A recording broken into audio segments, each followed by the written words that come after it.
Okay, the move is done. I'll show you what we got. In here, we have 152 substrates with settlers on them. That's a lot. I'm pretty happy with that. The ones on the racks look really great. I mean, you can see the settlers by eye. There's a lot more than 152, right? Because there's a lot of tiles that have a lot of settlers on them. Some down there only have one or two. We'll see what I'm going to do with those. They seem to be staying in place on the bottom, so I might just leave them there. Over here, it's hard to see in here, but those are snails.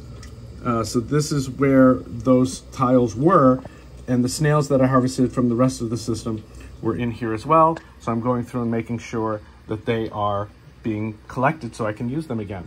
And there are 29 tiles that I can find no settlers on. So I'm pretty happy with that ratio.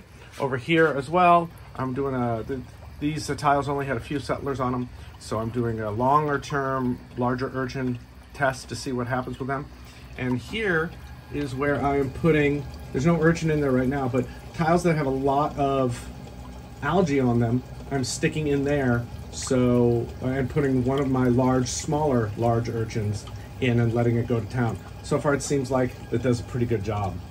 In here are the settlement tiles for the A-high, and I'm going to go through those in a little bit and we'll see how many.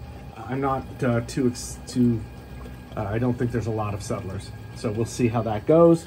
And just a final up here are two settlers. See if you can spot them. I can see them from the A-high. So I've got a couple of A-high settlers.